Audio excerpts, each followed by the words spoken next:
성내미셔서 나를 붙드네. 길고 쓰러져 가던 그곳에서 안개 속에 주님을 보내. 아무도 없을 것 같아 그곳에서 손 내미셔서 나를 붙드네. 길고 쓰러져 가던 그곳에서 주 말씀하시는 내 손잡으라고 내가 그 길이요 진리 생명이니 나 그 길을 보내. 주 예비하시고 다른 길로 돌아서지 않으리. 예수의 길 그 좁은 길 나는 걷네. 주 손잡고 고백합시다. 그 무엇도 두렵지 않네. 주님 주신 약속 내게 있으니 세상의 길 그럼한 길 승리 안에 성령으로 그 무엇도 말하지 않네. 저 하늘에 내 소망 있으니 저 하늘에 내 소망이 저 하늘에 내 소망 한 번 더 고백합니다. 저 하늘에 내 소망이 저 하늘에 내 소망 있으니. 날마다 이 세계를 걸어가시는 우리 모든 분들 복되신 줄로 믿습니다. 아멘. 기쁨으로 찬양합시다. 할렐루야. 손뼉 치며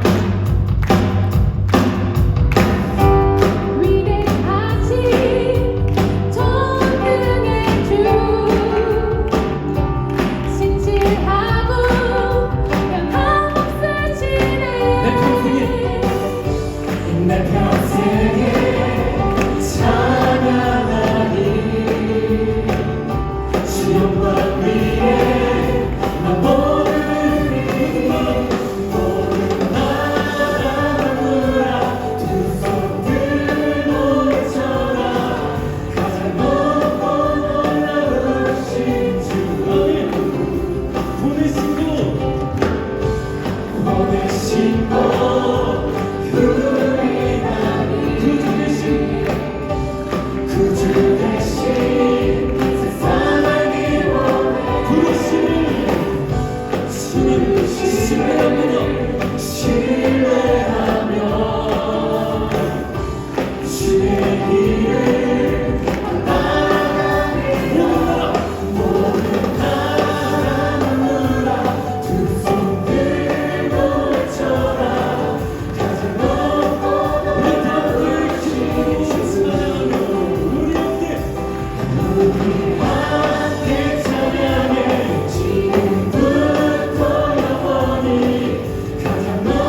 시시옵소서 충만케 될지어다. 아멘.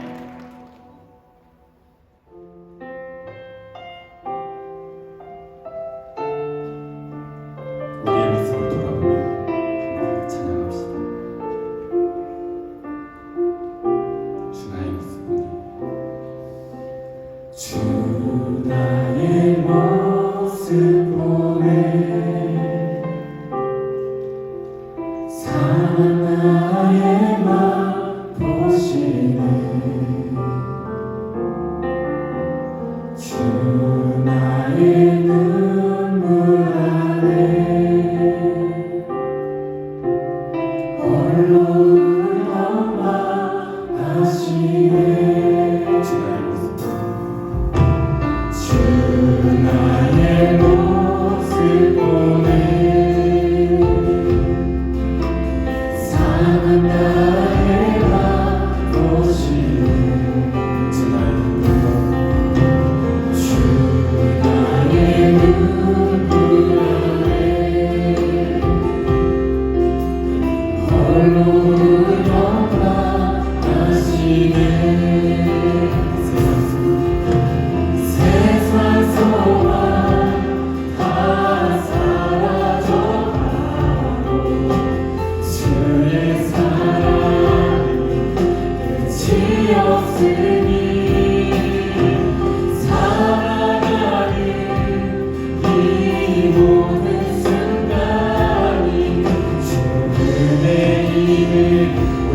높여 고백합니다. 주 사랑 내게 있네. 주 사랑 내게 있네. 그 사랑이 나 채우네. 주 내게 있습니다. 주 내게 있네. 그대로 나 세우네. 세상 소망 다 사라져가도 세상 소망 다 사라져가도 주의 사랑 끝이 없으니 살아가는 모든 것이 하나님의 은혜임을 나는 믿습니다. 우리 고백합니다. 세상 소망 다 사라져가도 세상 소망 다 사라져 나를 향한 하나님의 사랑은 끝이 없사오니 아버지 내가 살아가는 순간순간이 하나님의 은혜임을 고백합니다. 아버지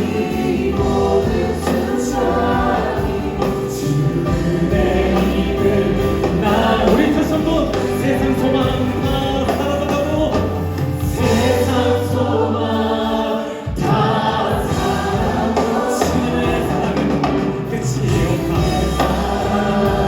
모든 것이 하나님의 고백합니다. 이 모든 순간이 주의 입을 우리 이렇게 찬양합니다. 믿음 타요 믿음 타요 그 위에 서리라 하나님의 무너지지 않으리 무너지지 믿음 타요 그 나라 세워가리라. 우리 시간 하나님께 오른손을 높여들고 고백하며 믿음 타요 믿음 타요 그 위에 서리라. 하나님의 나라는 영원하고 무너지지 않는 것을 선포합니다. 믿음 타요 그 나라 세워가리라. 우리 다시 한번 고백하실 때로 우리 소리 높여 믿음 타요 믿음 타요 그 위에 서리라. 내게 주신 이 믿음으로 살게 하여 주시옵소서. 주님 믿음 타요 믿음 타요 그 나라 세워 주님 우리 주님 다시 오심을 기다리며 주님 오실 때까지 주님 곧 오실 때까지 주님 곧 오실 때까지 우리에게 주신 이 믿음으로 더욱 살게 하여 주시옵소서. 아멘. 우리 사도신경으로 우리 신앙을 고백하시도록 하시겠습니다. 전능하사 천지를 만드신 하나님 아버지를 내가 믿사오니 그 아들 우리 주 예수 그리스도를 믿사오니 이는 성령으로 잉태하사 동정녀 마리아에게 나시고 본디오 빌라도에게 고난을 받으사 십자가에 못 박혀 죽으시고 장사한 지 사흘 만에 죽은 자 가운데서 다시 살아나시니 하늘에 오르사 전능하신 하나님 편에 앉아 계시다가 저리로서 산자와 죽은 자 심판하러 오시고 성령을 믿사오니 거룩한 공예와 성도가 서로 교통하는 것과 죄를 사하여 주시는 것과 몸이 다시 사는 것과 영원히 사는 것을 믿사옵나이다. 아멘. 사랑과 은혜가 충만하신 하나님 아버지 감사합니다. 오늘도 주님의 전으로 나와 예배드릴 수 있게 하심에 감사합니다. 하나님 안에서 마음과 정성을 다해 예배를 드릴 수 있는 것이 결코 당연한 것이 아니라 하나님의 은혜임을 고백합니다. 이웃을 사랑하지 못하고 자신의 유익을 구하며 나아갔던 저희들의 어리석음과 하나님의 자녀로 살아가겠다고 결단했지만 세상의 유혹과 시험에 흔들리고 넘어지는 저희의 연약함을 용서하여 주시고 기도하지 못하고 진실하지 못하며 주님의 부르심에 온전히 응답하지 못한 부분들까지 고백하오니 저희의 허물을 용서하여 주시고 십자가의 보혈로 정결케 하여 주시옵소서. 하나님이 귀하게 여기시는 대한민국을 위해 기도합니다. 정치적 혼란이 속히 정리되고 더 많은 위정자들이 하나님을 알게 하셔서 그들이 하나님의 지혜와 공의로 국민의 행복과 정의를 위해 헌신하게 하시고 대한민국이 평화와 번영으로 가득한 나라가 될 수 있도록 인도하여 주시옵소서.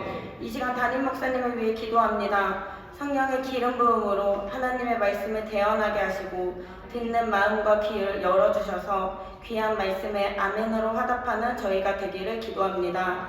예배를 위해 수고하고 헌신하는 모든 손길을 기억하시고 그들에게 복을 더하여 주시옵소서. 할렐루야 하모니 찬양대의 찬양을 기쁘게 받아주시고 하나님께 기쁨이 되고 듣는 저희들에게도 은혜가 넘쳐나게 하여 주시옵소서. 오늘도 우리 안에 살아서 역사하시는 예수님의 이름으로 기도드립니다. 아멘.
우리 안에 거하시는 줄 믿습니다. 우리가 서로 사랑하면 그 안에 주님 거하신다고 하셨는데 오늘 이 시간 주님 함께 하시고 또 우리는 서로 사랑하고 그 안에 정말 하나님의 귀하신 영광과 은혜를 우리가 보게 된 줄 믿습니다. 저에 계신 분들에게 서로 믿음으로 고백해 주시죠. 주 안에서 사랑합니다. 주 안에서 사랑합니다. 주 안에서 사랑합니다.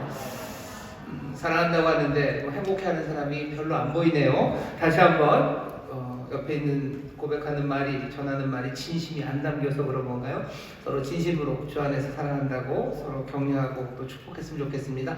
저기 계신 분들에게 다시 한번 진심을 담아서 인사하겠습니다. 주 안에서 사랑합니다. 주 안에서 사랑합니다. 주 안에서 사랑합니다. 1차가 더 낯섰네요. 하나님께서 우리를 함께 모아 예배할 수 있도록 부르시고 은혜 안에서 예배하게 하십니다. 여러 곳에서 함께 예배하는데 먼저 인사하겠습니다. 인터넷으로 예배하시는 분들 주의 놀라우신 사랑과 은혜가 함께 하실 수 있습니다. 오늘 사무실에서 예배하시는 분들 계십니다. 주의 은혜와 성령이 함께 하실 수 있습니다. 앞서로 넘깁니다.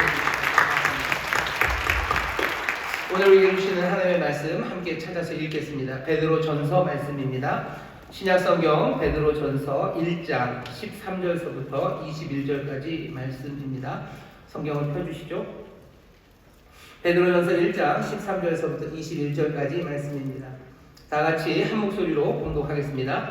그러므로 너희 마음에 허리를 동이고 근신하여 예수 그리스도에 나타나실 때 너희에게 가져올 은혜를 온전히 바랄지어다. 너희가 순종하는 자식처럼 이전 알지 못할 때 줬던 너희 사욕을 본 삼지 말고 오직 너희를 부르신 거룩한 자처럼 너희도 모든 행실에 거룩한 자가 되라. 기록하였으되 내가 거룩하니 너희도 거룩할지어다 하셨느니라. 외모로 보시지 않고 각 사람의 행위대로 판단하시는 자를 너희가 아버지라 부른즉 너희의 나그네로 있을 때를 두려움으로 지내라. 너희가 알거니와 너희 조상의 유전한 망령된 행실에서 부속된 것은 은이나 금같이 없어질 것으로 한 것이 아니요 오직 흠없고 점없는 어린 양 같은 그리스도의 보배로운 피로 한 것이니라. 그는 창세전부터 미리 알리신 바 된 자나 이 말세 너희를 위하여 나타내신 바 되었으니 너희는 저를 죽은 자 가운데서 살리시고 영광을 주신 하나님을 그리스도로 말미암아 믿는 자니 너희 믿음과 소망이 하나님께 있게 하셨느니라. 아멘. 오늘 베드로전서 1장 13절서부터 21절까지 말씀을 본문으로 모든 면에서 거룩한 사람이 되라는 부르심이라는 제목으로 말씀 나눈 겁니다.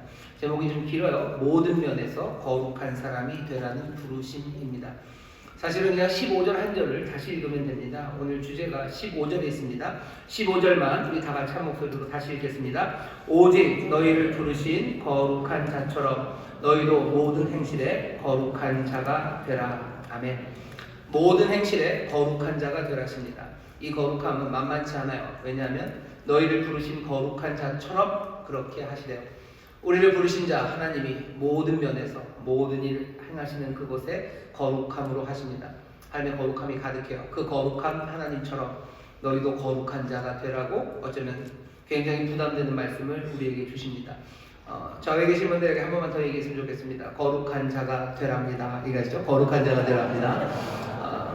우리가 주의 말씀을 기다립니다. 주님이 우리에게 뭐라고 좀 말씀을 해주셨으면 좋겠죠. 이렇게 어렵고 혼란스러운 시절에 주님이 뭐라고 좀 말씀해 주셨으면 좋겠는데 라고 생각하시며 사시고 기도하셨을 거예요. 여러분들의 기도의 응답입니다. 주님이 말씀하셔요. 거룩한 자가 되라고 하십니다.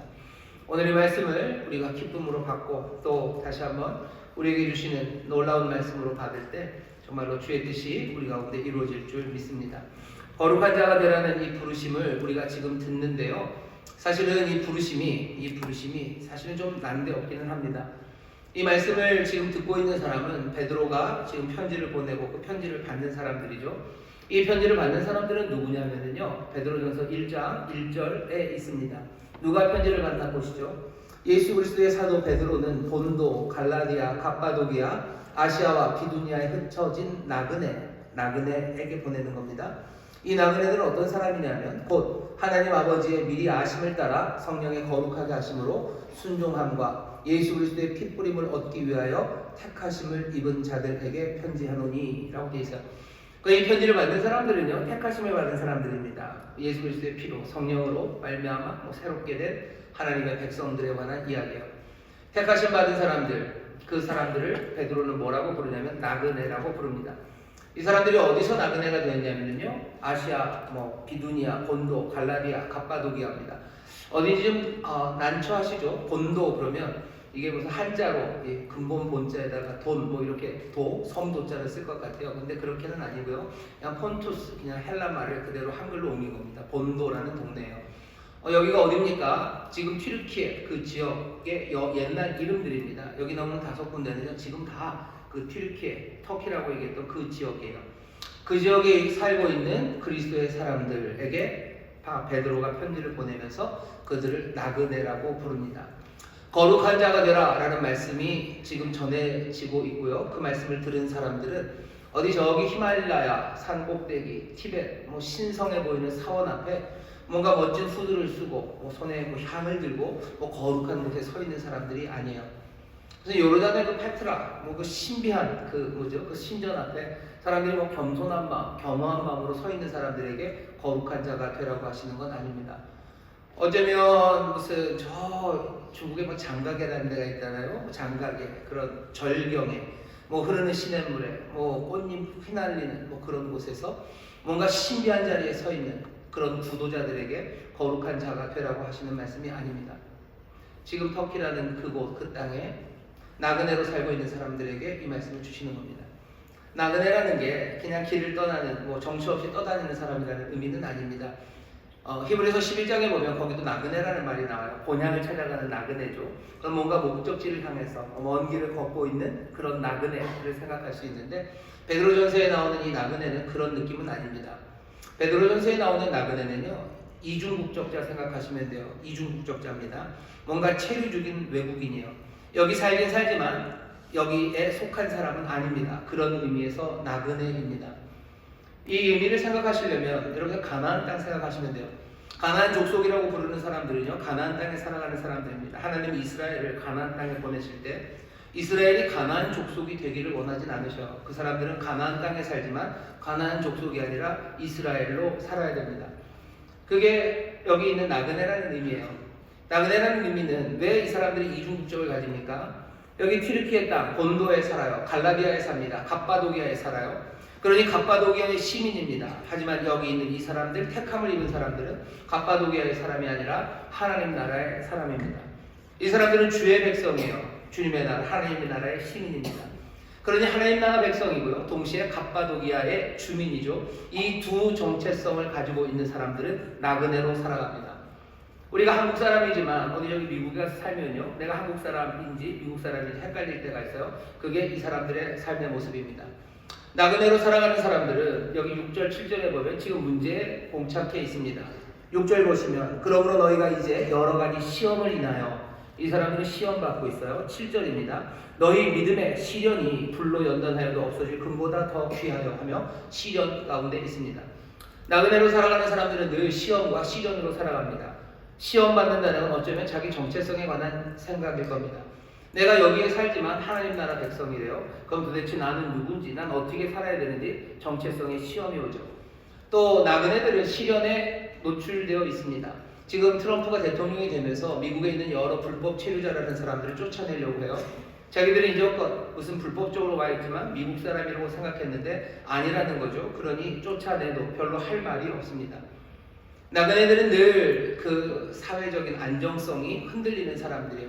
공격받기 쉽고, 그리고 내쳐지고 배척받기 쉬운 자리에 있는 사람들이 나그네들입니다. 갈라디아에 살고 있는, 그리고 본도에 살고 있고 갑바도기아에 살고 있는 하나님의 사람들은 나그네로 살며 시험과 시련 가운데 힘들어하고 있습니다. 이스라엘 사람들이 가나안에 살 때 가나안 족속이 아니라 이스라엘로 살아가는 것, 그것은 삶을 흔들어놔요. 가나안 족속은 왜 가나안 족속으로 삽니까? 왜냐하면 가나안 족속 그 땅에서는 가나안 사람으로 살아야 되기 때문이에요. 가나안 땅이라는 그곳이 자체가 굉장히 이상한 땅입니다. 북쪽에는 메소포타미아라는 거대한 문명이 있어요. 남쪽에는 이집트라는 문명이 있습니다. 가나안 땅 자체는 그렇게 비옥하고 광활한 땅이 아닙니다. 산골 많고요. 그냥 뭐 농사 지을 수 있는 비옥한 땅 조금, 그리고 산비탈 땅들, 그리고 조금만 가면 그냥 광야, 황량한 땅이 거기 있어요. 그러니 가나안에 살려면 어떻게 해야 되죠? 뭔가 욕심껏 살아야 됩니다. 기회가 나면 좋은 땅 차지해야 돼요. 기회가 나면 좋은 땅 차지하고 또 그것들 지키기 위해서 주변에 있는 사람들을 억압해야 되는 그런 땅입니다. 세상에 가장 부유한 나라들이 북쪽과 남쪽에 있어요. 그리고 이 가나안 땅, 이 양쪽으로 이 가나안 땅을 둘러서 오고 가는 길이 있습니다. 그러니 그 세상의 모든 부유함이요 지나쳐가요. 지나쳐가는 그곳에 있으니 이 사람들은 얼마나 많은 유혹이 있겠습니까? 자기들이 사는 땅은 애굽이나 메소포타미아처럼 그렇게 비옥하지 않아요. 그렇게 부자가 아니에요. 근데 그 부유함이 왔다 갔다 하는 그 길이 자기들 동네에 있습니다. 보면서 계속해서 욕심 생기는 거죠. 갖고 싶은 거죠. 그거 갖기 위해서 해야 되는 거, 큰 나라에 줄 대야 되는 거고, 내가 그거 갖기 위해서는 다른 사람들은 못 가져야 돼요. 그러니 내가 갖기 위해서 탐욕을 부리고, 그리고 또 없는 사람들 찍어 눌러 내려야 됩니다. 앞에 있는 사람들 제껴야 돼요. 뒤에 오는 사람들 짓밟아야 돼요. 그게 가나안이 살아가는 방식입니다. 하나님은 가나안 사람들이 살아가는 그 방식을 싫어하셔요. 이스라엘도 가나안에 가면 아마 그렇게 살아야 될 겁니다.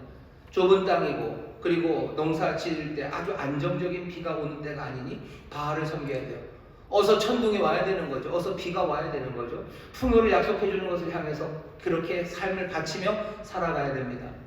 하지만 이스라엘은 그 나그네로 가나안 땅에 살지만 가나안 백성은 아닙니다. 이 사람들이 왜 나그네요? 이 사람들은 하나님의 백성이요. 이 사람들은 탐욕으로 살지 않아요. 세상에 있는 부유함 따라서 고개를 두리번거리라고 하지 않으셨어요? 그냥 생명의 주가 되신 여호와만 바라보라고 하셨어요. 사람들 빼앗고 욕심으로 살라고 하지 않으셨어요? 가난한 사람들, 그리고 부족한 사람들 빌려주고 나눠주고, 그리고 신년이 되면 모든 것들을 탕감하며 살아가라고 하십니다. 이건 가나안의 생활 방식이 될 수 없어요. 그런데 하나님은 이스라엘을 그 가나안 땅에 가져다 놓으시며 너희들은 가나안으로 살지 말고 이스라엘로, 나의 백성으로 살라고 하십니다. 그러니 이스라엘은 가나안이라는 땅에 있어서도요, 그 사람들은 나그네로 살아가는 겁니다. 지금 이 말씀은 여기 2000년 전 이 터키 지역에 있는 교회들, 이 사람들도 마찬가지죠. 로마라는 제국에, 그리고 온갖 이방 세상에, 아마 터키에서는 이 지역의 삶의 방식이 있을 겁니다. 하지만 예수 믿고 하나님의 자녀된 사람들은 하나님의 자녀의 삶의 방식으로 살아가야 되는 겁니다. 대한민국 2025년, 오늘 이 말씀을 우리에게 주셔요. 우리도 이 땅에서 나그네로 살아갑니다. 그렇기 때문에 우리도 시험과 시련을 지나가고 있습니다. 우리가 대한민국 국민입니다. 대한민국 사람들은 대한민국 사람들처럼 살아야 돼요. 하지만 우리는 아닙니다. 왜? 이중국적이기 때문이요. 우리는 하나님의 나라 백성입니다. 대한민국 백성이지만 우리는 하나님의 나라 백성으로 살아요. 우리는 주의 나라를 살아가는 사람들이죠. 우리는 하나님의 나라를 살아가는 사람들이지 대한민국을 살아가는 사람들은 아닙니다. 그러니 어쩔 수 없어요. 우리는 이 땅에서 나그네처럼 삽니다. 대한민국에서는 어떻게 살아야 됩니까? 대한민국이라는 것은 어떻게 살아야 돼요? 너무 비관적일지 몰라도 대한민국만큼 경쟁이 심한 나라는 없어요. 아마 세계적으로 가장 경쟁이 심한 나라입니다. 경쟁이 심한 나라에서는 어떻게 살아야 되는 거죠? 내 것 움켜잡아야 돼요. 조금이라도 앞서기 위해서 살아야 돼요. 나 하나 제끼기 위해서는 거짓말도 좀 하면 할 수 있고요. 남들을 모함하는 것도 할 수 있습니다. 그게 대한민국에서 살아가는 방식이요. 대한민국에서는 어떻게 살아야 됩니까? 사람들이 인정받는 거 좋아해요. 그러니 내가 사람들에게 인정받기 위해서 뭔가를 좀 가장하고 치장해야 되고요. 내가 거짓된 모습으로 살아가야 됩니다. 그게 대한민국에서 대한민국 사람으로 살아가는 방식입니다. 대한민국에서는 또 어떻게 살아가야 됩니까? 대한민국은 소위 말하는, 아직은 동의하실지 모르겠지만 그냥 들어주셔요. 대한민국은 점점 PC 나라가 되어가고 있어요. 정치적인 올바름 이런 것들이 판을 쳐요. 그러면 이것 따라서 살아가야 되는 거예요.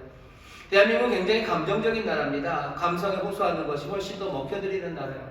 그러니 뭐 하는 거예요? 감성 발휘하면서 살아야 되는 거예요. 그게 우리의 이 땅에서 살아가는 삶의 방식입니다. 하지만 우리가 분명히 이 땅을 살아가지만 우리는 이중국적을 가졌어요. 하나님의 나라, 하나님의 나라, 주의 백성입니다. 주의 백성은 어떻게 삽니까? 주의 백성은 경쟁하면서 앞에 있는 사람 끌어내리고 뒤에 쫓아오는 사람 짓밟으면서 살아가지 않아요. 먼저 된 자가 나중되고 또 나중된 자 먼저 된다는 말씀을 들어요. 그 허리에 수건을 끼시고 제자들의 발을 씻기시는 예수님께서 내가 너희를 사랑한 것처럼 너희도 나를 사랑하라는 그 말씀을 들으며 우리는 누구보다도 겸손한 그 자리로 갑니다. 자랑하며 살지 않아요. 나 인정받기 위해서 세상에서 인정받으려고 길을 쓰고 가장하고 거짓으로 뭔가 남들 짓밟고 그렇게 살지 않습니다. 예수의 사람은 겸손함으로 살아요. 나는 사람들 눈앞에서 살지 않고 하나님의 눈앞에서 삽니다. 나는 내어주며 삽니다. 내 삶은 이제 대한민국의 삶이 아니라 하나님 나라의 삶을 삽니다. 우리는 나그네입니까? 여기 있는 이 베드로전서를 받는 사람들은 나그네예요. 그 땅에 살지만 그 땅의 백성으로 살지 않습니다. 이런 사람들은 시험 받아요. 그리고 이런 사람들에게는 시련이 임합니다. 대한민국 경쟁이 심한 사회에서 내가 앞서지 않으려는 사람들은 늘 정체성에 시험이 오는 거죠. 내가 이렇게 살아도 되나 싶은 거예요. 내가 대한민국 이 땅에서 이렇게 살아도 되나? 아니면 내가 하나님의 백성인데 이렇게 살아도 되나 하는 정체성에 흔들림이 옵니다. 내가 시험받을 뿐만 아니라 내게는 시련이 오기도 하지요. 대한민국에서 대한민국 사람처럼 살지 않고 하나님 나라 백성으로 살면 시련이 옵니다. 시련이 와요. 아주 심각하게 옵니다. 어떻게 오지요? 대한민국에서 근로자들은 어떻게 살아야 됩니까? 근로자가 살아가는 방식은 뭐죠? 영혼을 갈아 넣으면 안 돼요. 절대로 영혼을 갈아 넣으면 안 돼요. 내가 할 수 있는 모든 중심을 다 뒤에다 놓고 할 수만 있으면 나는 빠져나가야 되는 거예요. 시간 채우고 내가 벌고 내가 편하게 사는 거, 그게 일하는 방식입니다. 대한민국은 그렇게 되어 있어요. 그게 대한민국의 근로자가 사는 방식이라고도 얘기합니다. 하나님 나라를 살아가는 사람들은 그것과 전혀 다른 이야기를 들어요. 하나님 나라를 살아가는 사람들은 주께 하듯 하라고 말씀하셔요. 주께 하듯 하는 건 마음을 다하는 거예요. 뜻을 다하는 거, 힘을 다하는 거, 내 모든 것을 다해서 내가 함께 일하는, 어쩌면 내 윗사람에게 내가 일하는 그곳에 내 마음을 다하라고, 주께 하듯 하라고 합니다. 그러면 어떻게 되는 거예요? 정체성에 혼란이 오는 거죠. 내가 예수 믿는 사람인데 이렇게 뺀질거려도 되나? 아니면 반대죠. 내가 이 땅에서 이렇게 뺀질거리지 않고 내 유익을 구하지 않으면 내 삶이 망한 것 같은데 난 어떻게 살아야 되나 하는 시험이 와요. 그리고 시련이 옵니다. 내가 그렇게 마음을 다해서 정성을 다해서 내 영혼을, 내 마음을, 내 뜻을, 내 힘을 몽땅 다 갈아 넣어서 일하는 사람들에게, 동료들에게서 시련이 옵니다. 욕하죠. 뒤에서 뭐라 그러죠. 모함하고 헐뜯고 그리고 쫓아내려고 합니다. 시련이 동료들에게서만 오는 건 아니에요. 뭐 위에 있는 그 사람들에게서도 옵니다. 왜? 계속 나한테만 일 시키는 거죠. 뺀질거리는 사람들한테 일 안 시킵니다. 그 사람들이랑 부딪히기 싫으니까 그냥 소위 말해서 부려먹기 쉬운 사람, 그 사람이 마침 나죠. 하나님의 말씀대로 살려가는 나에게 점점 짐은 더 옵니다. 헐떡이게 되고 힘들게 되는 거예요. 시련 그리고 시험이 우리에게 닥칩니다. 이 일은 일터만 그런 건 아니에요. 우리가 살아가는 모든 곳에서 우리가 이중적으로 살아갑니다. 이중 시민으로 살아가요. 우리의 집안 분위기 자체가 어마어마하게, 우리 집안은 뭐예요? 그냥 제각기 돌아가는 집안이에요. 그런 집이 없으면 좋겠지만 아주 이기적인 집안이에요. 그냥 자기들만 챙기는 그런 가족들이에요. 내 친척들이 다 그래요. 우리 형제들이 그렇고 우리 무슨 삼촌, 큰집, 작은집 다 그렇습니다. 그러니 우리 집안에서 살아가는 방식은 뭡니까? 그냥 자기 목 챙기고 별로 신경 안 쓰고 그냥 여기저기 그것 때문에 가슴 아파하지 말고 거리를 두고 살아가는 게 우리 집안, 우리 가족들이 살아가는 방식이에요. 하지만 나는 하나님의 백성입니다. 하나님 나라 시민입니다. 뭐라고 얘기하셔요? 네 형제가 어디냐고 물어볼 때 대답해야 돼요. 내가 형제를 돌보는 사람입니까? 라고 물어볼 때 하나님은 분명히 그걸 말이라고 하냐? 라고 얘기하셔요. 그러니 나는 나를 돌보지 않는 형제들을 향해서 나는 돌보며 살아가야 돼요. 이게 뭐예요? 이중으로 살아가는 거죠. 나는 이중입니다. 여기에서 정체성의 시험이 오는 거죠. 이렇게 살아야 되나? 내만 손해보는 건 아닌가? 내가 이러다가 내 삶이 엉망이 되는 건 아닐까? 시험, 그리고 시련, 어려움이 우리에게 닥칩니다. 내 주머니는 자꾸 비어져 가는 것 같고 내 형제들은 나 때문에 더 부유해지는 것 같고 나는 힘들고 쟤네들은 편하고 그 어려움이 우리의 삶에 닥쳐옵니다. 예수 믿는 사람들은 나그네로 삽니다. 예수 믿는 사람들은 나그네로 살아요. 나그네로 사니 시험과 시련이 다가옵니다. 이런 사람들에게 지금 주시는 말씀이에요. 뭐라고 얘기해야 되겠습니까? 아마 다른 말씀들이 좀 있어요. 6절도 보면 그 시험 가운데서도 너희가 크게 기뻐하라고, 또 시련이 있어도 거기에서 점점 우리를 단련하셔서 영광과 존귀를 얻게 할 거라고, 뭔가 좋은 일이 있을 거라고, 기쁨이 있을 거라고, 나그네로 살아가는 삶, 그 시련과 시험이 있는 그 삶을 어쩌면 계속 격려하는 말씀이 주어지기도 합니다. 하지만 베드로가 오늘 이 나그네로 살아가는 사람들에게 호소하는 아주 결정적인 말씀은요, 15절이에요. 오직 너희를 부르신 거룩한 자처럼 너희도 모든 행실에 거룩한 자가 되랍니다. 이 호소는 좀 이상해요. 이렇게 나그네로 살아가는 사람들에게 뭐가 좀 도움이 될 만한 일을 좀 얘기해 주셨으면 좋겠죠. 무슨 비법을 알려주셨으면 좋겠어요. 이럴 때 문제를 해결하는 비법, 뭐가 아주 그냥 반짝하게 모든 것들을 다 꿰 수 있는 뭔가 그런 거, 뭐 그런 걸 좀 주시면 속이 시원할 텐데 이게 거리가 너무 멀어 보입니다. 나그네로 살아가면서 힘들어하는 사람들에게 베드로를 통해서 주님이 주시는 말씀은 뭐예요? 너 거룩한 자가 되려. 이게 우리에게 대답으로 주어집니다. 2025년을 우리가 지금 살아가고 있어요. 2025년 이 겨울의 끝자락에 우리의 삶이 어느 때보다도 우리가 나그네임을 생각하게 합니다. 세상이 점점점 내는 소리들 그런 걸 보면 완전히 양쪽으로 갈라져서 정치적인 혼돈이 이 땅에 있습니다. 대한민국에서 살아가는 방식은 뭡니까? 그냥 그 광장에 나가는 거예요. 광장에 나가서 시끌시끌한 그곳에서 나도 소리 지르고 봉 흔들고 뭐 하고 그러면 그냥 속 편하게 살아갈 수 있어요.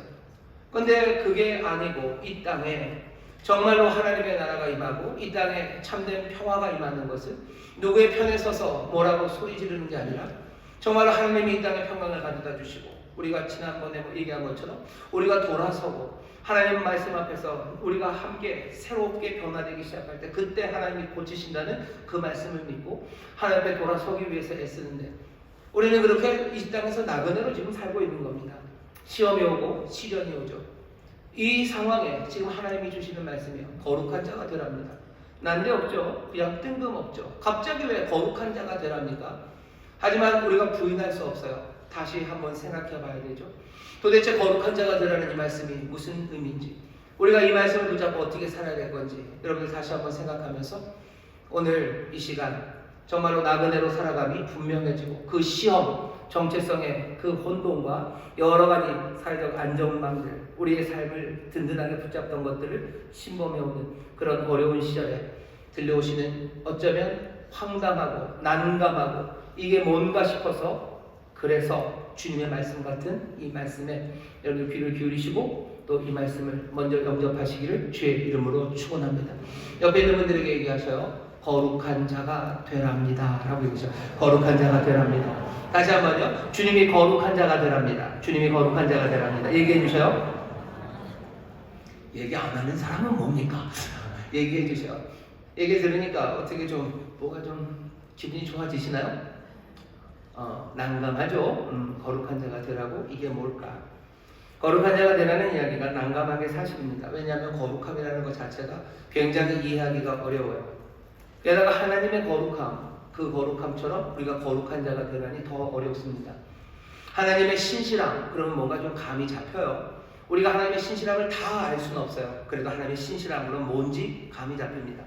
하나님의 선하심, 그러면 우리가 하나님의 선하심을 다 알겠습니까? 모르죠. 한이 없으신 그 선하심을 어떻게 알겠습니까? 그러나 하나님의 선하심 그러면 뭔지는 좀 감이 잡혀요. 하나님의 신실하심, 하나님의 의로우심 뭐 이런 것들은 그래도 뭔가 좀 감이 잡힙니다. 하지만 하나님의 거룩하심 그러면 갑자기 뻥 찌는 거야. 거룩하심? 이건 뭘까? 하나님의 은혜로우심과 자비로우심 그리고 그 놀라우신 의로우심을 몽땅 다 합친 걸까? 그것과도 좀 달라요. 하나님이 의로우시고 자비로우시고 하나님의 신실하심 그 모든 선한 거기에 거룩함 그건 뭘지 감이 안 잡힙니다. 거룩함을 안다는 건 굉장히 어려워요. 우리가 잘 모릅니다. 우리가 그냥 감만 잡을 뿐이요. 뭔가 어쩌면 잘 잡히지 않지만요. 뭔가 그렇게 뭔가의 감각은 좀 있습니다. 모세가 호렙산에서요. 불 붙은 가시떨기 나무를 봅니다. 그 앞에 섰을 때 하나님이 하시는 말씀에 모세야 네가 선 땅은 거룩한 땅이래. 그러니 발에서 신을 벗으랍니다. 불이 붙었지만 타지 않는 가시떨기 나무 호렙산 꼭대기에 있는 그 뭔가의 그 거룩함 그 거룩함이 만드는 건 하나님의 임재 때문이에요. 우리가 압니다. 오직 거룩하신 분은 하나님이셔. 하나님이 거룩하셔. 하나님이 임재하는 그곳은 뭐야? 그 놀라운 능력으로 그 땅마저 거룩하게 하는 뭔가 그런 힘이에요. 어쩌면 그런 감입니다. 거룩함에 대한 우리가 감이 좀 있어요. 또 하나 이사야서 6장에 보면 하나님이 보좌에 앉으셨어요. 이사야가 보는 환상입니다. 하나님은 보좌에 앉으셨고 그 옷자락이 성전 가득합니다. 스랍들 날개가 6인 스랍들이 둘로는 눈을 가리고 둘로는 발을 가리고 둘로는 날면서 소리쳐요. 거룩하다 거룩하다 거룩하다 만군의 여호와여 거룩하다.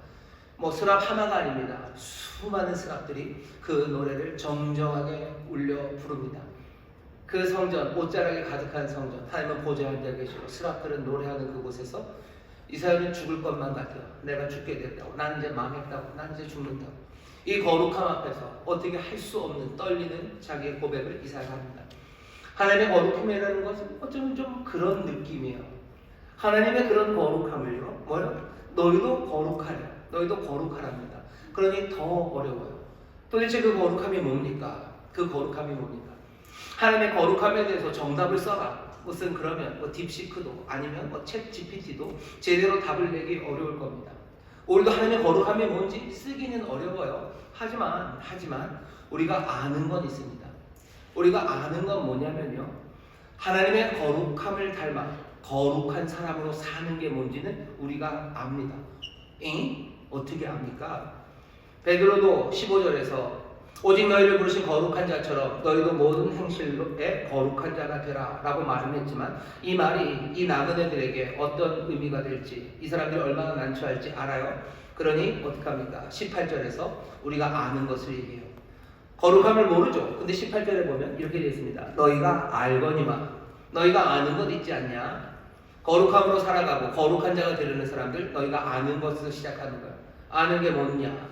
보시면 너희 조상의 유전한 망령된 행실에서 구속된 것은 은이나 금같이 없어질 것으로 한 것이 아니요 오직 흠없고 점없는 어린 양 같은 그리스도의 보배로운 피로 한 것이니라. 수수께끼 같아요. 안다고 그러면서 너희가 알지 그러면서 써놓은 이야기가 수수께끼 같습니다. 사실은 그렇게 어려운 수수께끼는 아니에요. 지금 베드로가 말하는 거 구속함이라는 이야기입니다. 조상들, 너희 조상들이 구속함을 받았어요. 그렇죠? 예전에 구속함을 받은 사람들이 있어요. 그리고 너희가 구속함을 받았어요. 예전에 있던 사람들은 어쩌면 어린 양의 피로 구속함을 받은 것 같아요. 하지만 이제는 너희는 그것과는 비슷하지만 전혀 다른 그리스도의 피로 구속함을 얻었대요. 이게 거룩하게 사는 것과 무슨 상관이 있습니까? 어린 양의 피로 구속함을 받은 사람들이 전에 있었습니다. 이스라엘이라고 불렀던 그 사람들이요. 이스라엘이 애굽에서 노예가 되었을 때 하나님이 이들을 구속하셨어요. 요새는 하도 구속이라는 얘기가 많아서 뭐 구속 그러면 이렇게 잡혀가는 게 구속 같은데, 한자가 그렇지 않습니다. 구한다는 뜻이고, 속자는 뭔가 돈을 지불해서 사온다는 얘기예요. 환속한다 그러죠. 속량한다 그러죠. 그래서 구속이라는 것, 값을 치르고 다시 사오는 겁니다. 이스라엘을 하나님이 빼내오실 때요, 어린 양의 피를 그렇게 문지방 그리고 문설주에 발랐어요.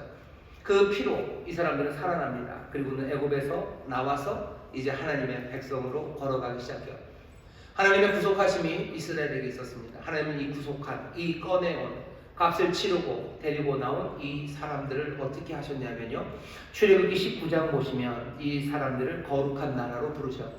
시내산 앞에 세우십니다. 애굽에서 나온 후에 시내산 앞에 세우셔서요, 이 사람들에게 물으셔요. 너희가 내 명령, 내 말을 지켜서 행하면 너희는 내 소유가 되고 너희는 제사장 나라 그리고 거룩한 백성이 될 거래요. 여기에 대해서 이거에 동의하냐고 이스라엘 백성들이 예, 동의합니다. 그러니 이제 이스라엘은 하나님의 소유가 되어 제사장 나라가 됩니다. 그리고 거룩한 백성으로 살아갈 거예요. 너희가 구속함을 입었다. 하나님이 거룩한 자로 살아가는 게 뭔지 우리에게 보여주셨어요. 이스라엘이 거룩한 자로 살아갈 겁니다. 우리가 거룩한 자로 살아간다는 거, 그러니 우리는 거룩을 몰라 라고 얘기할 건 아니고요, 이미 구속하셔서 거룩한 백성으로 부른 사람들, 그 사람들의 길을 우리가 잘 살펴보면 됩니다.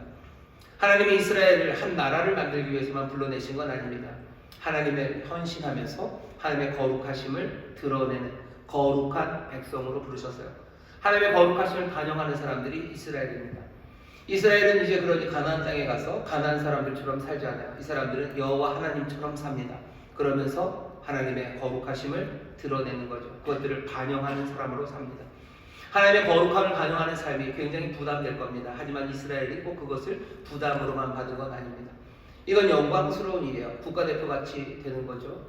하나님의 거룩함을 드러내고 어찌 우리가 그걸 합니까? 염려하지 마세요. 하나님이 우리를 그렇게 부르셨어요. 그리고 그 일을 할 수 있도록 하나하나 말씀으로 인도하시고 또 하나님의 은혜로 도우십니다. 그렇다고 해서 힘들지 않는 건 아니에요. 국가대표가 된다는 게 그냥 부담만은 아니죠. 영광스러운 일입니다. 호된 훈련이 있을 겁니다. 그리고 가 다달아야 되는 그 기록이 있을 거예요. 그건 참 어렵고 힘들겠지만, 거의 불가능할 것처럼 보이기도 하겠지만, 이렇게 대표가 된다는 건 영광스러운 일입니다. 이스라엘은 복된 사람들이에요. 영광스러운 사람들입니다. 하나님의 거룩함을 이 세상에 드러낸 그 사람들로 하나님이 부르시고 그 사람들을 구속하셨어요. 너희가 이것 알지 않냐? 우리가 또 아는 거 뭡니까? 이 사람들이 그 거룩함을 드러내는 일에 아주 파란만장하게 실패한 이야기를 됩니다. 우상 숭배하고 불순종하고 하나님 말고 우상을 따르면서 하나님의 거룩함을 드러내야 되는 게 아니라 우상의 헛됨을 드러냅니다. 하나님의 거룩함 대신 탐욕의 우상을 쫓아가면서 탐욕의 삶이 얼마나 헛된지를 세상에 보여줘요. 세상의 무슨 쾌락, 즐거움의 우상을 쫓아가면서 세상의 쾌락을 쫓아 살아가는 것이 얼마나 헛된지를 보여줍니다. 여호와의 거룩함이 아니라 우상의 헛됨을 보여주던 이 사람들, 하나님 포기하지 않으셔요. 결국은 하나님의 그 거룩하신 이름을 그 백성 가운데서 분명히 드러내시겠답니다. 에스겔서 39장 7절입니다. 내가 내 거룩한 이름을 내 백성 이스라엘 가운데 알게 하여 다시는 내 거룩한 이름을 더럽히지 않게 하리니 열국이 나를 여호와 곧 이스라엘의 거룩한 자일 줄 알리라 하셨다 하라. 하나님이 이스라엘에게 기대하셨던 게 거룩한 자, 거룩한 백성으로 살아가는 일이었습니다. 그러니 우리도 이제 감은 잡아요. 우리가 거룩함을 몰라도요, 거룩함의 정의를 몰라도 거룩한 자로 살아가는 게 뭔지는 이제 조금 감을 잡습니다. 우리는 알아요. 주께서, 하나님께서 그리스도의 피로 우리를 구속하셔서 거룩한 자, 하나님의 거룩함을 나타내는 사람들로 우리를 부르시고 택하시고 부르셨음을 우리는 압니다. 이제 이 거룩함의 길을 어떻게 거룩한 자가 되어야 될지에 대해서 여러분들 귀를 기울이기 시작하고, 어쩌면 조금 부담스럽지만 이 영광스러운 삶을 살아가는 나그네들 되시기를 주의 이름으로 축원합니다. 자, 거룩함 자체를 잘 알 수는 없어요. 하지만 거룩한 자가 되는 길은 압니다. 한 세 가지쯤 말씀드릴게요. 오늘 본문 그리고 베드로전서에서 거룩한 자가 되기 위해서, 거룩한 자가 되기 위해서 어떻게 해야 되는지 세 가지 얘기합니다. 첫 번째는 옛 방식을 벗고 말씀대로 살아가는 겁니다. 오늘 우리가 읽은 본문 14절에 보시면 너희가 순종하는 자식처럼 이전 알지 못할 때 쫓던 너의 사욕을 본삼지 말고 오직 너희는 거룩한 자가 되라죠. 예전의 방식들, 욕심을 따르던 예전의 방식들을 버리는 겁니다. 그리고는 어떻게 해야 돼요? 말씀대로 살아가야 돼요.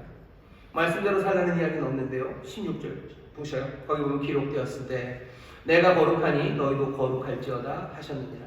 이 말씀은 레위기 말씀입니다.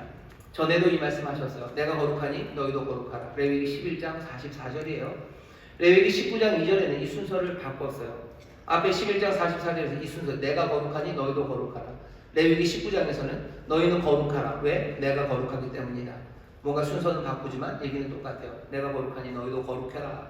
너희 거룩해라. 왜? 내가 거룩하기 때문이다. 이 말씀을 하시면서 레위기 11장 그 앞에 있는 이야기는 뭡니까? 다 먹는 이야기예요. 어떤 음식은 먹어도 되고 어떤 건 먹으면 안 돼요. 먹는 것에 관한 이야기입니다. 거룩하게 살기 위해서는 어떻게 해야 돼요? 하나님 말씀하신 대로 먹어야 돼요. 그게 우리에게 주시는 말씀이에요. 먹는 것에 관한 이야기뿐이겠습니까? 레위기 19장 말씀은 너희가 거룩해라 하고 그 뒤에 나오는 건 부모님 공경하고 너희들 안식일 거룩하게 지켜라. 너희 형제들 그죠? 굶게 하지 말고 형제들 먹여라. 소위 말하는 10계명에 있는 내용이 쭉 나옵니다. 거룩하게 되는 길, 그 길은 뭐겠습니까? 옛 방식, 어쩌면 탐욕을 따라 그 땅의 방식이 아니라 하나님 나라 방식, 하나님이 명령하신 것, 그것을 듣고 그 말씀대로 살아가는 것. 그러면 우리도 이제 레위기에 있는 것처럼 먹을 음식, 못 먹을 음식 갈라놔야 되니까 이제 그럼 우리 이제 오징어 못 먹는 겁니까? 이제 족발은 안녕입니까? 어쩌면 족발 그리고 오징어에 대한 이야기는 좀 달라졌어요. 하지만 거룩한 자로 살아가는 데 있어서 먹을 것의 중요함은 여전합니다. 우리가 오징어를 먹고 돼지 족발을 먹고 안 먹고의 문제가 아니야. 예수님이 어떻게 먹나 보셔요. 그리고 우리가 어떻게 먹나 보십시오.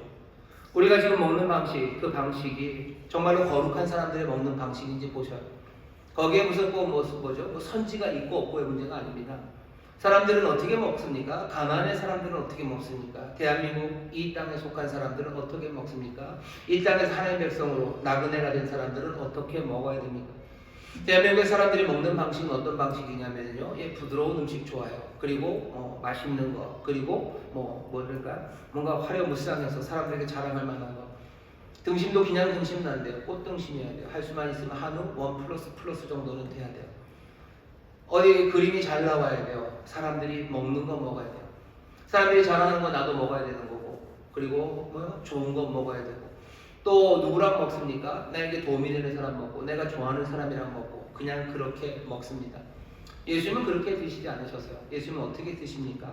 예수님은 세리와 드셔요. 예수님은 창기와 드셔요. 예수님은 죄인들과 함께 먹으셔요. 성경은 뭐라고 가르치죠? 네 상에 고기와 생선 가득하고도 다투는 것보다는 그냥 그 상 위에 푸성기, 풀만 가득해도 화목함으로 먹는 게 더 복이 있답니다. 우리는 어떻게 먹습니까? 우리 어떻게 먹습니까? 이 땅에서 먹는 방식들을 보셔요. 그게 대한민국이 먹는 방식이 있습니다. 하지만 하나님의 백성들은 그렇게 먹지 않습니다. 다른 방식으로 먹어요. 그게 어떻게 있어요? 하나님의 말씀에 다 있습니다. 하나님의 말씀에 다 있어요. 아까도 말씀드렸지만 대한민국에서는 어떻게 내 삶을 살아갑니까? 예수님이 우리에게 알려주시고 하나님의 말씀이 가르쳐준 방법과 너무 다른 거예요. 그러니 우리가 나그네로 살아가는 거죠. 결국 베드로가 말하는 바는 뭐예요? 너희들 계속해서 나그네로 살려는 거예요. 계속 나그네로 살아라. 아니 오히려 더 뭐예요? 그게 거룩함이라는 뭐죠? 가슴 뿌듯한 어쩌면 놀라운 어마어마한 대가를 치르고 가져게 된 가치 있는 나그네로 사는 삶이 얼마나 가치 있냐는 거예요. 그게 얼마나 자랑스러운 삶이냐는 거예요. 그 삶 계속 keep going. 하나님의 말씀 따라 계속 살아가라는 거죠. 우리 교회 배우가 듣는 마음을 구하는 교회입니다. 하나님의 말씀에 대해서 귀를 기울여야 돼요. 먹는 것에 대해서 하나님이 말씀하십니다. 그러니 이 땅에서 나그네는 어떻게 먹는지 생각해 보셔야 돼요. 대한민국에서 하나님의 백성들은 어떻게 먹어야 되는지, 대한민국에서 하나님의 백성들은 어떻게 입어야 되는지, 하나님의 백성들이 이 땅에 대한민국 사람들이 입는 방식과 우리가 입는 방식이 다른 거죠. 이 사람들이 일하는 방식과 우리가 일하는 방식이 다른 거죠. 이 사람들이 가정을 대하는 태도와 우리가 가정을 대하는 태도가 다른 거죠. 우리가 서로 다른 성을 대하는 태도가 다른 거죠. 우리가 이웃을 형제를 대하는 태도가 다른 거죠. 계속해서 내가 거룩하니 너희도 거룩하라고 말씀하셨어요. 그냥 그 말 하나를 따오는 게 아닙니다. 지금 베드로는 앞에 있는 그 레위기 전체를 지금 다 마음에 담고 있어요. 나중에 나오겠지만 출애굽기, 레위기 그 말씀들이 지금 다 마음에 있어요. 내가 거룩하니 너희도 거룩하라 하면서 거기 둘려 있었던 온갖 음식에 대한 일들과 온갖 농사에 관한 일이에요. 레위기 19장에 있는 말씀은 뭡니까? 농사 짓는 이야기예요. 농사 지으면서 너희들 그 끝까지 다 하지 말고 그거 남겨놓고 너 포도나무에서 포도 딸 때 한 번 딴 거 또 딸라고 하지 말고 한 번 거두고 또 거두지 말고 그렇게 하래요. 우리는 아니죠. 악착같이 끝까지 몽땅 팍팍 긁어서 너희가 가져가야 되는 거예요. 하지만 하나님의 방식은 그것 아니에요. 왜? 가난한 사람들에게 주는 거죠. 주는데도 그냥 줄 서서 너희들 하나씩 주는 거 아니에요. 그냥 그만큼 해놓고 가난한 사람들이 와서 그거 다 걷어가고 그 사람들이 수고해서 가져갈 수 있게 하래요. 그게 하나님의 방식입니다. 하나님의 방식이 뭔지, 말씀이 뭔지 귀 기울여 들어야 돼요. 거룩한 자로 살아라. 그러기 위해서는 하나님이 또 예수님이 우리에게 뭐라고 말씀하시는지 귀 기울여 듣고 이 땅에서 여전히 나그네의 방식으로 나그네처럼 살아가야 되는 겁니다. 그게 우리에게 바라시는 바예요. 거룩한 방식으로 살아가는 거냐? 말씀대로 옛 방식, 이 땅의 방식 말고 말씀에 따라 그렇게 살아갈 때 우리의 삶은 얼마나 많이 다르겠습니까? 얼마나 많이 나그네처럼 보이겠습니까? 그 나그네 같은 삶이 어쩌면 우리에게 시험을 가져다 주기도 하고 시련을 가져다 주기도 하겠지만 베드로는 뭐라고 그러는가요? 거룩한 자가 되어라. 그냥 살던 대로 말 하나를 그냥 훅 뒤집어 놓는 거죠. 그냥 하나님 말씀대로 세상 살기 어렵지라고 얘기하지 않고요. 너희가 나그네의 삶이다 라고 불러요. 그리고 나서 뭐라고 그래요? 거룩한 자가 되는 삶이다. 거룩한 자로 살아라. 하나님의 거룩함을 드러내는 삶, 바로 너희들이 사는 삶이 그거다라고 지금 알려주는 겁니다. 거룩한 자가 되기 위해서 베드로가 말하는 방식 두 번째는 뭐냐면 거룩한 제사장들이 되랍니다. 하나님의 거룩함이 제일 명시적으로 멋지게 드러나는 것은 늘 그렇죠. 예배하는 자리예요. 예배하는 자리, 그것은 하나님이 계시는 곳입니다. 하나님 앞에 사람들이 서는 곳이요. 그러니 그곳이 가장 거룩하겠죠. 거룩한 자가 되기 위해서 베드로는 그냥 바로 그 예배하는 자리, 제사 드리는 그 그림을 가져와요. 그러니 뭐가 되랍니까? 제사장들이 되랍니다. 우리가 읽은 본문에는 없어요. 하지만 베드로전서들이 길지 않습니다. 얼마 지나지 않아서 2장 4절에서부터 5절까지 제가 읽겠습니다. 사람에게는 버림받았으나 하나님께는 택하심을 입은 보배로운 산돌이신 예수에게 나와 너희도 산돌같이 신령한 집으로 세워지고 예수 그리스도로 말미암아 하나님이 기쁘게 받으실 신령한 제사를 드릴 거룩한 제사장이 될지니라. 베드로가 출애굽기를 마음에 분명히 품고 있습니다. 너희들은 내 소유다. 그리고 너희는 제사장 나라 거룩한 백성이 된대요. 우리가 거룩한 자로 살아가기 시작할 때 그때 하나님은 우리를 자기의 소유로 삼으셔. 하나님 겁니다. 하나님이 지키시고 하나님이 채우실 거예요. 우리가 거룩한 자로 살아갈 때 우리는 하나님의 것, 하나님의 소유, 하나님의 백성, 하나님이 사랑하시는 자, 하나님이 놓치지 않고 그리고 돌보시는 그런 복된 삶을 살아갑니다. 제사장 나라로 부르신다고 하셨어요. 베드로는 뭐라고 그래요? 거룩한 제사장들이 되랍니다. 우리가 거룩한 자가 되기 위해서 거룩한 제사장들 돼야 돼요. 제사장들 뭐라고 얘기합니까? 산 돌이신 예수께 나오랍니다. 산 돌이신 예수께 나오래요. 이건 세상과 우리가 달라지는 어쩌면 결정적인 자리입니다. 사람들은 생명을 주시는 돌 예수께 나오지 않아요. 생명을 주고 우리에게 삶을 주는 여러 가지 다른 것들을 향해 나갑니다. 예수를 버려요. 산 돌이신 그 돌을 그냥 집어 던져요. 하지만 그 돌이 모퉁이 돌이 되어 우리는 지어갑니다. 우리가 거룩한 자로 살아간다는 건 산 돌이신 예수께 나아가는 겁니다. 이 땅에서 어떻게 거룩함을 만들어낼 겁니까?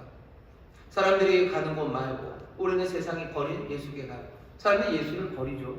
예수가 생명의 구원자가 된다는 거 그거 다 무시합니다. 예수 안에 생명이 있고 소망이 있고 예수가 우리의 모든 것이고 예수께서 이 땅에 참된 왕이시고 그리스도시라는 사실을 사람들은 다 버려요. 하지만 우리는 아니요. 그분이 산 돌이셔.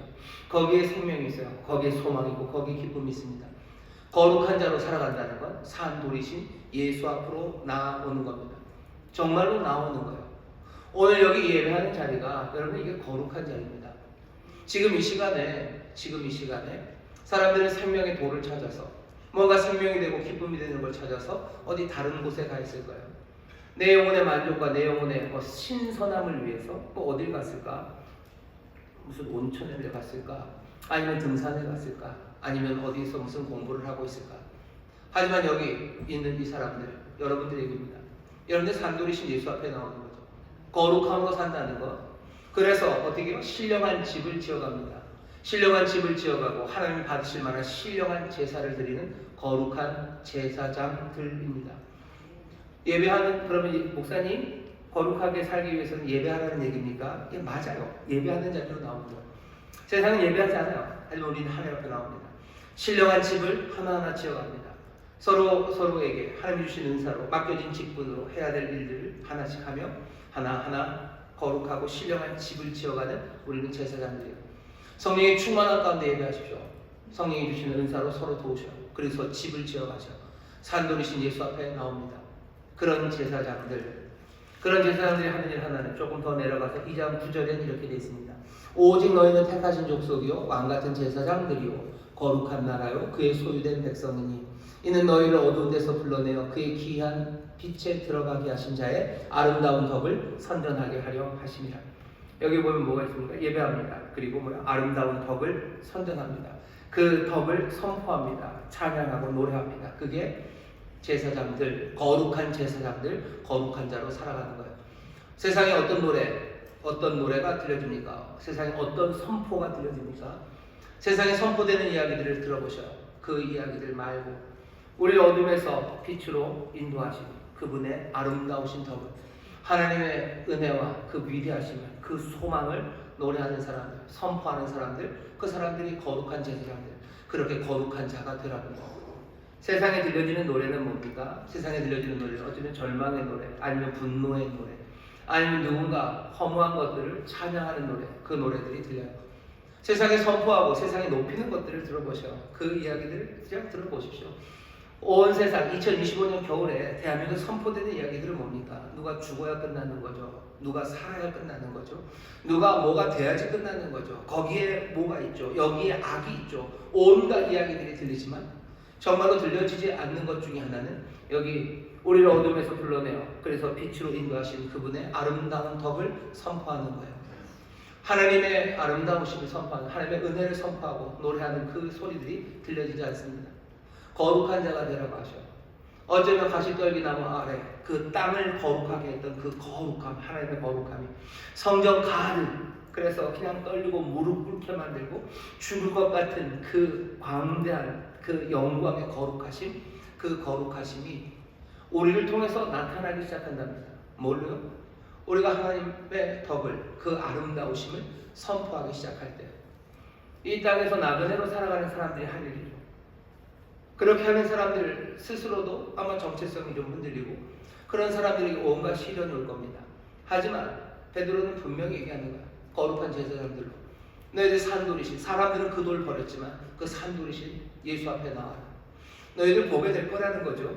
그 산돌이 세상에 있는 모든 것들을 깨뜨리는 거 보게 될 거니 너 그 산돌 앞에 나오래요.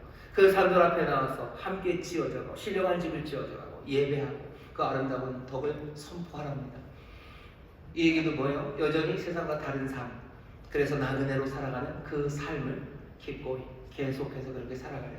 뭐가 다릅니까? 의미로 훅 뒤집어 놓은 거죠. 그냥 어거지로 그렇게 하는 게 아니에요. 그렇게 하라고만 격려하는 게 아닙니다. 부르심 받은 사람, 구속함 받은 택한 백성들, 너희들 거룩한 자가 되라는 건 뭐예요? 위대하고 가슴 벅찬 너희의 삶의 본질이라는 거예요. 너희는 그런 사람이다. 너희가 알지 않냐? 은과 금도 아니고, 아니 어린 양의 피도 아니고 그리스도의 피, 창세 전에 계셨던 분, 이제는 나타나신 그분, 그 놀라우신 분의 피로 구속함 받은 위대한 삶, 너희들은 거룩함을 드러내는 거룩한 백성으로 부름 받았다고 말씀하시는 겁니다. 세 번째, 거룩한 자가 되기 위해서 해야 되는 일은 뭡니까? 거룩한 제물이 되는 겁니다. 예배의 자리에 거룩한 제사장들만 있는 거 아니에요. 거룩한 제물이 있죠. 3장 17절 18절만 읽겠습니다. 선을 행함으로 고난받는 것이 하나님의 뜻일진데 악을 행함으로 고난받는 것보다 나으니라. 그리스도께서도 한 번 죄를 위하여 죽으사 의인으로서 불의한 자를 대신하셨으니 이는 우리를 하나님 앞으로 인도하려 하심이라. 육체로는 죽임을 당하시고 영으로는 살리심을 받으셨으니. 무슨 얘기입니까? 예수님 고난받으시는 그 자리가 하나님의 거룩하심이 나타난 자리입니다. 십자가는 하나님의 선하심이 나타나요. 하나님의 신실하심과 하나님의 의가 나타납니다. 하지만 그것만은 아니에요. 좀 다르죠. 하나님의 의가 나타나고 하나님의 선하심이 나타나는 건 여러 곳이 있어요.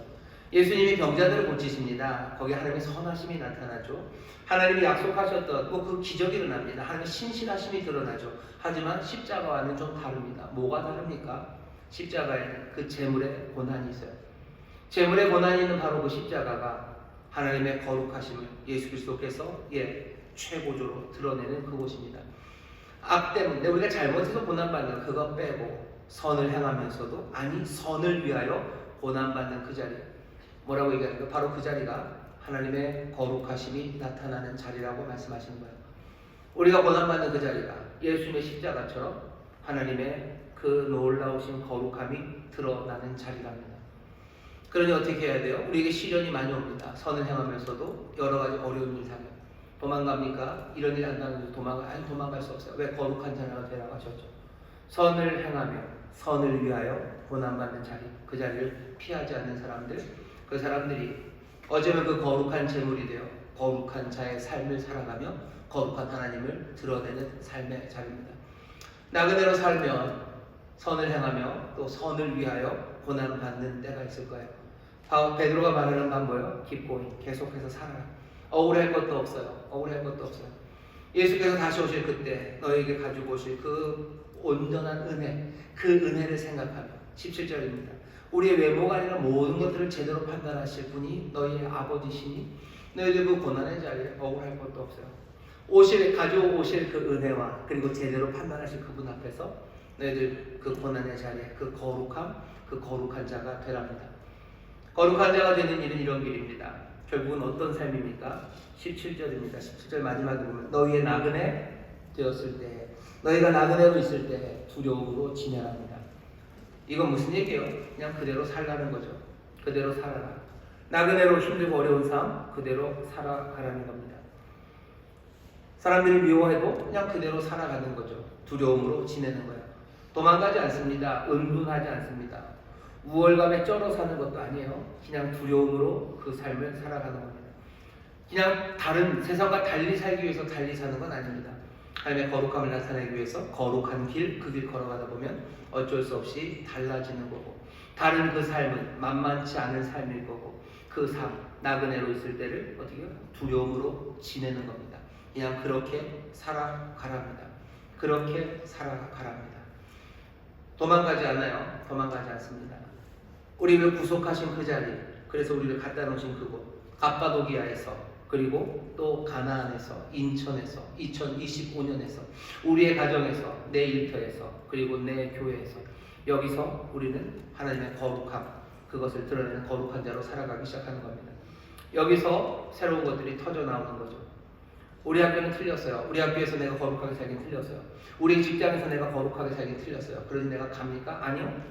우리가 나그네로 있을 그때 두려움으로 거기서 지내는 겁니다. 거기서 시작합니다. 그리고 거기서 새로움이 터져 나오기 시작합니다. 이 모든 것들이 우리가 하나하나 행하기 시작할 때 조심해야 되는 거죠. 두려움으로 지내래요. 우월감으로 지내라도 아닙니다. 우리가 거룩한 삶을 산다고 하면서 세상을 깜보기 시작하고 우월감에 절어서 살든지, 아니면 우리가 거룩한 삶을 살면서 세상을 저주하며 살든지, 여긴 그런 건 없어요. 너희 나그네로 있을 때 저주하며 살아라도 아니고, 너희 나그네로 있을 때 우월감으로 살아라도 아닙니다. 너희 나그네로 있을 그때를 두려움으로 지내요. 떨리는 마음, 겸손하게 거룩함으로 살아갑니다. 거룩함은 나타납니까? 예, 나타납니다. 하나님의 약속의 말씀이요. 여기 있는 이 말씀대로 살아갈 때 세상은 하나님의 거룩함을 보게 될 겁니다. 그 거룩함을 보고 이사야가 그랬던 것처럼, 모세가 그랬던 것처럼, 하나님의 영광 앞에 무릎 꿇었던 수많은 사람들처럼, 아니 어쩌면 그 거룩함 앞에 무릎 꿇고 주님 앞으로 돌아왔던 여러분들처럼 많은 사람들은 그 영광 앞에 무릎 꿇기 시작할 겁니다. 그게 우리에게 힘 주시는 말씀이에요. 갑바도기아에서, 가나안에서, 그리고 여기 인천에서 2025년에 우리가 이 거룩함으로 살아갈 때 원망하고 저주하는 것 아니라 두려움으로 이 일을 도망가지 않고 이곳에서 정말로 성령의 도우심으로, 성령이 거룩한 영입니다. 하기오스요. 이 거룩함이랑 똑같은 말입니다. 거룩하게 하시는 영의 도우심으로 우리가 그리 살아가기 시작할 때 세상은 달라지기 시작합니다. 우리를 그렇게 부르셨어요. 2025년 이 겨울의 끝에 우리는 거룩함을 사모하며 삽니다. 거룩한 자가 되기 위해서 여기 주어진 이 말씀 따라서 주여 우리에게 듣는 마음 주셔서 우리의 옷이, 그리고 우리의 먹는 것이, 우리의 이 삶이 거룩하게 되기를 원하오니 성령님 우리의 눈을 여시고 우리에게 지혜를 주시고 또 그 말씀대로 살아가시는 용기를 주시옵소서. 성령 안에서 말씀대로 살아가기 시작하는 거예요. 성령 안에서 성령의 도우심으로 산 돌이신 예수 앞에 나와 성령으로 예배하고 성령 안에서 하나로 지어져 갑니다. 성령 안에서 노래하기 시작합니다. 그 성령의 놀라우신 능력과 그리고 그 위로하심 가운데 고난의 자리에 함께 섭니다. 그 거룩함으로 살아가는 사람들, 그 사람들이 우리들입니다. 결론입니다. 여러분들이 거룩한 자가 되라는 이 말씀을 무시하지 마셔요. 거룩하게 하시는 하나님의 이 위대하신 부르심을 여러분들 그냥 뭐라 해야 되나 아무것도 없는 것 마냥 생각하지 마십시오. 어떤 사람들은 뭐 겸손하게 그렇게들 얘기해요. 우리도 주인이고 우리가 특별한 거 하나도 없고 나도 그냥 거지고 너도 거지고 하지만 나는 그냥 밥을 어디서 주는지는 아는 거지고 이렇게 얘기하는 거 들어보셨을 거예요. 나는 뭐 너와 다를 바 없고 마찬가지 죄인이고 하지만 나는 구세주가 누군지 안다고 뭐 그렇게 얘기하는 거 들어보셨을 겁니다. 어느 정도는 진실이에요. 그리고 예수 믿는 사람들이 완전한 척하는 거 그건 좋지 않습니다. 하지만 우리가 정말로 구속함을 받아서 하나님의 택하신 백성이 되어서 거룩한 백성으로 부르시고 거룩한 자가 되라고 하신 그 말씀이 우리 안에 아무것도 아닌 헛방인 것처럼 생각하는 거, 그건 하나님의 부르심에 대한 모독입니다. 하나님의 부르심에 대한 모독이죠. 내 삶이 그냥 죄인이랑 똑같아요. 내가 전도해야 되는 저 사람이랑 내 삶이 똑같습니까? 그 밑바탕에 뭔가 겸손일 수는 있어요. 남들을 막 공격적으로 대하지 않으려는 태도일 수는 있습니다. 하지만 그건 아니죠. 우리는 세상과 분명히 다릅니다. 그리고 이전의 나와도 다릅니다.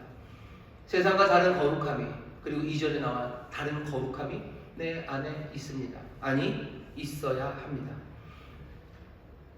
우리에게 누군가 복음을 증거해서 여기 예수 믿게 되신 분들이 있으실 거예요. 여러분에게 복음을 전한 사람이 정말로 여러분과 똑같은 사람이고, 아니면 여러분보다 약간 더 개차 받은 사람이 복음을 증거해서 여러분 여기 오신 분이 얼마나 됩니까? 우리에게 복음을 전한 사람들은 뭔가의 거룩함을 본 거예요. 그분들이 뭐 대단한 업적이 있는 게 아니어도 그냥 그분들이 여기 구원의 길이 있다고 말할 때 거기에 하나님의 그 거룩함이 보였기 때문에 온 거죠. 우리도 마찬가지입니다. 우리의 삶에 여러분들 너무 주눅들지 마셔. 우월감에 아니면 사람들 저주할 건 아닙니다. 하지만 우리는 거룩한 자로 부름받았고요. 거룩한 자가 되어가는 사람들이고요. 우리의 거룩함을 통해서 하나님의 거룩함이 나타나는 그런 사람들입니다. 2025년 이 가을에 우리 사랑하는 성도 여러분들이 정말로 이 거룩함, 이 하나님의 영광, 이것들을 비추는 정말로 부름받은 일에 합당하게 살아가는 그런 나그네들이 되시기를 주의 이름으로 축원합니다. 옆에 있는 분들에게 얘기해 주셔요. 우리는 달라집니다. 우리는 달라집니다. 우리 달라집니다. 우리 달라집니다. 달라집니다. 한번 놀라운 얘기를 해볼까요? 옆에 있는 분들에게 얘기해 주셔. 아주 자신 있게 얘기해 주셔. 다음 주에는 날 못 알아볼지도 모릅니다. 해보시죠. 다음 주에 날 못 알아볼지도 모릅니다. 다음 주에 못 알아볼지도 모릅니다. 우리 서로가 서로를 보면 하나님의 거룩함을 보는 것. 우리 얼굴에 장막이 걷어지고 모세가 내려왔을 때 하나님의 영광의 광채가 그 얼굴에 있었대요.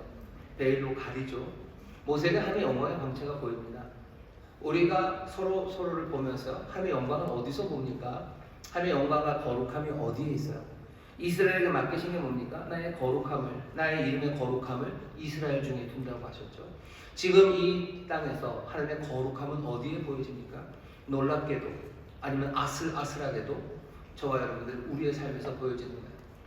하나님의 거룩함을 보이려고 우리를 부르셨어요. 하나님은 그 이름이 사라지지 않기를 원하신다고 하셨죠. 내가 이스라엘 가운데서 내 이름의 거룩함을 내가 다시 확인하겠대요. 우리 가운데서 하나님의 거룩함이 보이는 것, 하나님이 그 일을 행하시겠답니다. 하나님의 영을 우리에게 부으셔요. 거룩한 영을 부으셔요. 그분 이름이 성령님, 거룩하신 영입니다. 양자 삼으시는 영, 아들의 영, 우리를 거룩하게 만드시는 그분이 우리와 함께 하셔요. 성령님 의지하시며 여러분 거룩한 사람들 되십시오. 우리가 서로가 서로에게 하나님의 거룩함을 보기 시작하는 그런 사람들 되셔야 돼요. 세상과 다른 사람들의 모습이 대한민국과는 다른 하나님 나라의 삶들이 우리 가운데서 보이기 시작해야 되죠. 우리 구역장님을 보면 뭐가 보여요? 전혀 다른 게 보여요. 이 사람은 이 땅에 살지만 이 사람은 분명히 나그네요. 이 사람은 하나님 나라를 살아가고 있어요.